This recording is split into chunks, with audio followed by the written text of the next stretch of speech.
There is a force working against you right now, silent, invisible, older than any financial system ever built by human hands. And if you do not identify it, name it, and remove it from the root, every dollar you chase, every deal you close, every prayer you whisper over your bank account will dissolve like morning frost before it ever reaches you. This is not motivational content. This is not a mindset lecture. What I am about to share with you comes from a lineage of scholars who decoded the architecture of abundance long before stock markets existed, long before central banks, long before any modern theory of economics was ever written down. My name is not important. What matters is what was placed in my hands, and what I am choosing to place in yours today. My great-uncle, Rabbi Eliezer Nachtrieb, was a man who survived conditions that would have broken most people. He arrived in a foreign country with nothing but the clothes on his body and a small handwritten volume of teachings that his own teacher had pressed into his palms the night before he fled. Within 2 decades, he had built a business, a home, a community. People used to travel from neighboring cities just to sit at his table for Shabbat and listen to him speak. Not because he was loud, not because he performed, because when he talked about wealth, about the spiritual mechanics beneath the surface of money, you could feel something shift in the room, something tighten and then release. When I was 17, I asked him directly. I said, "Uncle Eliezer, what is the real reason some people prosper and others do not?" He was quiet for a long time. He poured 2 small cups of tea. He pushed one toward me. Then he said, "The answer is written plainly. The problem is that people look at the words and see advice. They do not see anatomy." That sentence lived in me for years before I fully understood it. I went on to study. I spent time in Jerusalem, in Tzfat, in the archives of academies that most people will never hear about. I sat with scholars who had memorized not just the text, but the oral tradition woven between the lines of the text. I cross-referenced the Talmud against the Zohar, against the writings of Reb Moshe Cordovero, against the letters of the Chofetz Chaim, against passages most students skip because they seem too simple on the surface. And what I found, confirmed again and again across every major tradition within Jewish wisdom, was a single answer to the question I had asked my great-uncle at 17. One mechanism, one spiritual force, one sin so perfectly camouflaged that the average person welcomes it into their home, feeds it at their table, and calls it by flattering names. Before I name it, I want you to understand something about how Jewish mysticism views money. In Kabbalistic understanding, prosperity is not primarily a physical phenomenon. The physical manifestation, the numbers in your account, the opportunities that materialize, the contracts that get signed, the deals that close, these are downstream.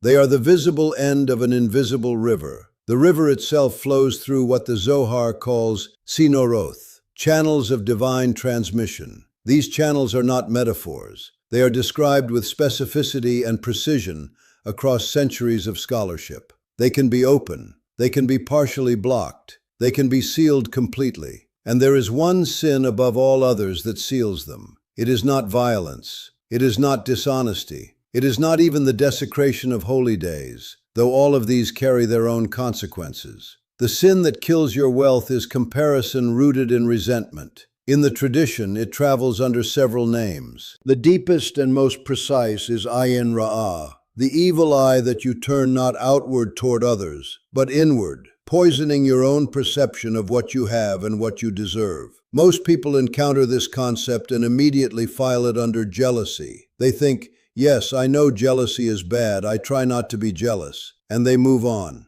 That dismissal is the trap, because what the ancient teachers were describing is not a simple emotion you can manage through positive thinking or gratitude journaling. Ayin Ra'ah is a spiritual orientation. It is a posture of the soul, and it operates through a mechanism that most people never recognize because it disguises itself as something reasonable, even virtuous. Here is how it works. Every time you observe someone else's success and your inner response is measurement, you are activating it, not admiration. Measurement. There is a difference. Admiration says, "Look what is possible." Measurement says, "Look what I don't have." Measurement computes the distance between where they are and where you are. It runs the calculation automatically, in the background, dozens of times a day. You see a colleague's promotion and your mind calculates. You see a neighbor's renovation and your mind calculates. You scroll past a stranger's business announcement and your mind calculates.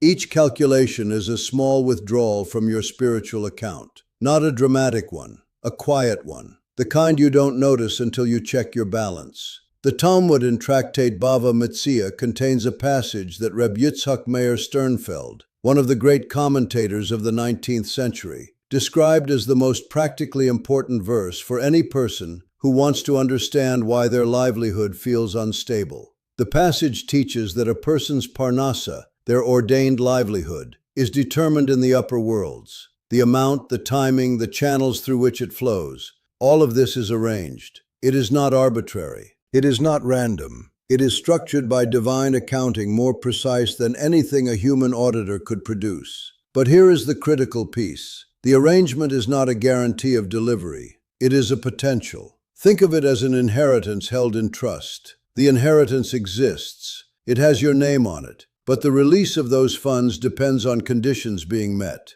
And the primary condition, the one that overrides nearly everything else, is the state of your inner posture toward other people's portions. When you resent what someone else has, you are not just feeling an unpleasant emotion. You are filing a spiritual complaint against the distribution itself. You are saying, in effect, that the allocation is wrong, that the one who receives should not receive, that the arrangement is unjust. And the moment you make that argument, the tradition is unanimous. Your own release is suspended, not as punishment, as consequence. Because the same system that routes abundance toward you is the system you just argued against. This is why the wealthiest families in Jewish history, those whose prosperity survived expulsions and persecutions, and economic collapses that destroyed entire civilizations around them, all carry a similar internal culture. It is not simply about tzedakah, though giving is essential. It is not simply about Shabbat, though rest is sacred. It is about something subtler and more foundational, a discipline of the gaze, a trained refusal to let the measurement impulse take root. Rabbi Eliezer Nachtrieb used to say, and I have only ever heard this formulation from him, the man who blesses what his neighbor receives doubles what is coming to him. The man who begrudges what his neighbor receives halves what was already on its way. I tested this, not as theory, as practice. There was a period in my early 30s when I was doing well on paper, but felt an inexplicable ceiling. Income would rise to a certain point and then flatten. Opportunities would appear and then dissolve at the last moment.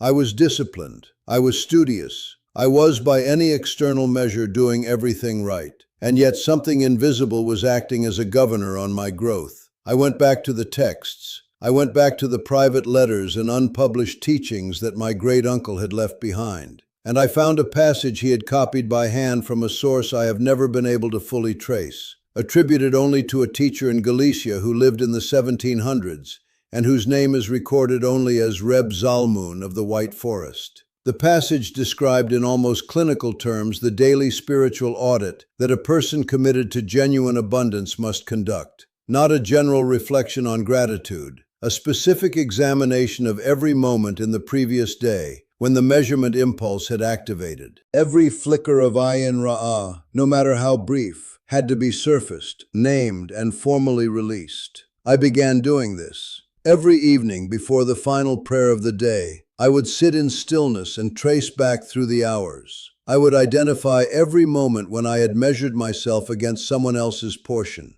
It was uncomfortable. The first few evenings I found dozens of these moments. Minor ones I would have previously dismissed as inconsequential. A glance at a competitor's announcement. A moment of reading someone's success story and feeling the familiar tightening. I named each one, out loud. In the tradition, naming a spiritual force reduces its autonomy over you. Within 6 weeks, the ceiling I had been pressing against for 2 years dissolved. Not dramatically, steadily. The way a river rises after rain, quietly and continuously, until you look back and realize the landscape has changed entirely. I am telling you this not to impress you, but to give you evidence. Evidence that what I am about to offer you is not philosophy. It is a working system with documented outcomes. Here is the practice. It requires consistency more than complexity. It requires honesty more than skill. Anyone can do it. What distinguishes the people for whom it works from those who try it once and abandon it is not intelligence or spiritual background. It is the willingness to be truthful with yourself about what your inner life actually looks like. Begin at the close of each day. Find a place where you will not be interrupted for 15 minutes. Sit upright. Take several slow breaths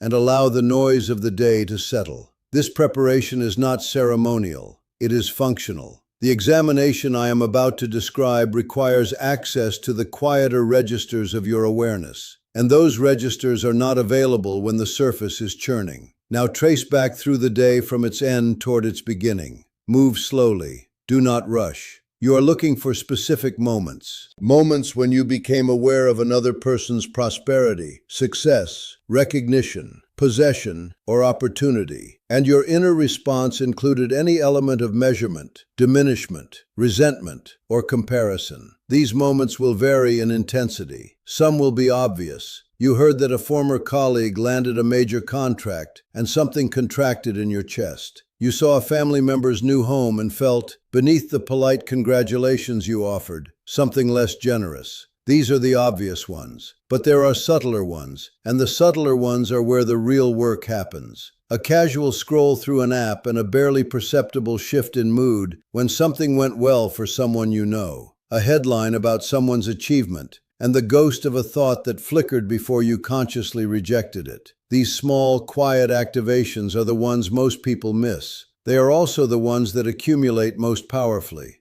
Name each one that you find. Speak it plainly. Do not soften it or explain it or contextualize it. Just name it. I measured myself against what Rivka Feuerstein received and I resented it. I saw what Doron Sablevsky built and I felt that tightening. Naming without judgment. The goal is not to condemn yourself. The goal is to bring what was operating in the shadows into the open where it can be addressed. After naming each instance, release it through a specific verbal formula. The formula I use, drawn from the tradition of the Galician teachers, is simple. What was given to them is theirs. What is designated for me has not been diminished by their receiving. I withdraw my complaint. I release this measurement. I wish them the full flowering of what they have been given. Say this for each instance you identified. Mean it as fully as you are capable of meaning it in that moment. You will not always be able to mean it completely. That is acceptable. The practice is not about performing certainty you do not feel. It is about moving the dial. Even a partial release, offered honestly, begins to reopen what was constricted.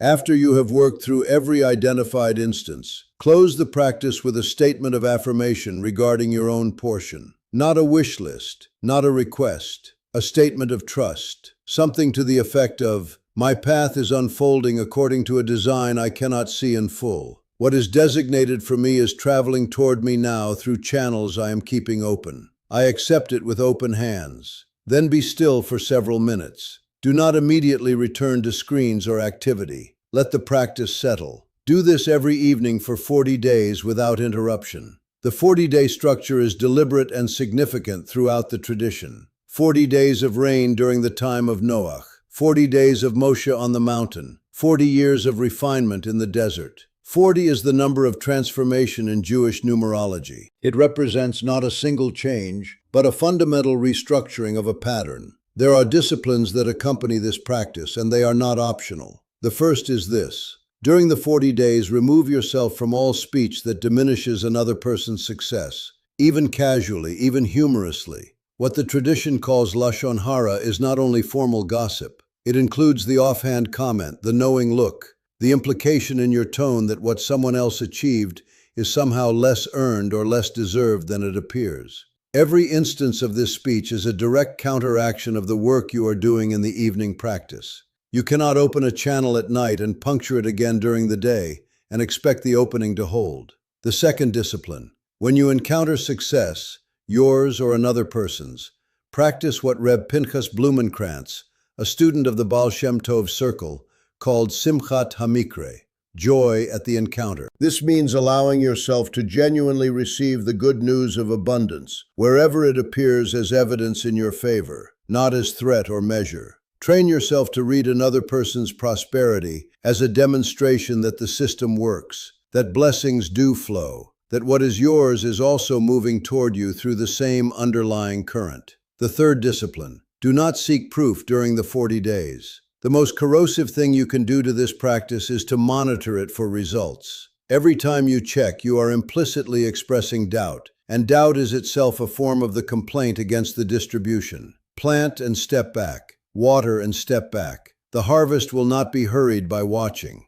Now I want to speak to something that I know some of you are sitting with. You may be wondering whether any of this is real, whether a daily practice of naming and releasing resentment can genuinely alter your financial circumstances, or whether this is the ancient version of wishful thinking dressed in scholarly clothes. I will not argue you into belief. I have no interest in that. What I will tell you is this. Across 40 years of working with individuals and families in crisis, in transition, in aspiration, I have observed a pattern so consistent that I can no longer call it coincidence. The people who clear this internal posture, who do the work of regularly dissolving the measurement orientation and genuinely releasing their claim on what was given to others, experience shifts in their material circumstances that their circumstances alone cannot explain. Doors that had been closed for years open. Resources that were invisible become visible. Relationships that carry opportunity materialize. Not always dramatically, not always immediately, but consistently. And the people who refuse to address this, who prefer to work harder or strategize better, or optimize every external variable while leaving the inner posture untouched, remain exactly where they are, regardless of how much they accomplish on the surface. The external world is downstream of the internal one. This is not poetry. This is architecture. Rabbi Nachtrieb told me one more thing before he died. He said that the greatest tragedy he had witnessed in his long life was not poverty. Poverty can be addressed. Resources can be found. The greatest tragedy was intelligent, capable, hard-working people who could not receive what was already designated for them, because they spent their energy calculating what had been given to everyone else. And in doing so, they blocked the very channels through which their own portion was trying to reach them. He said,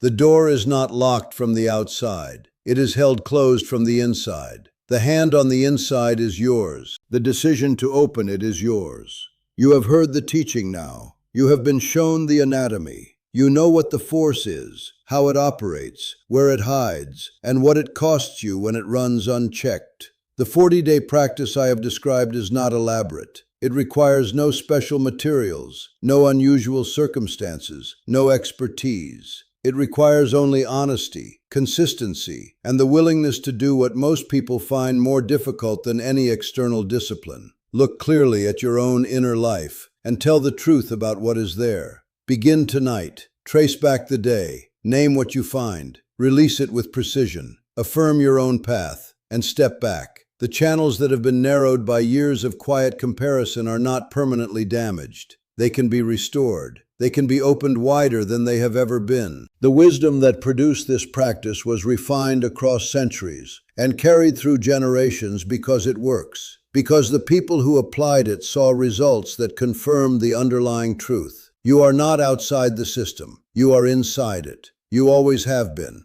The question is only whether you are aligned with the current or working against it. Align. The portion that was designated for you before you were born is still waiting. It has not been given to anyone else. It is not expired. It is not running out of patience. But it does require that you stop filing complaints against the system that is trying to deliver it. Stop measuring. Start opening. The rest will come. Shalom.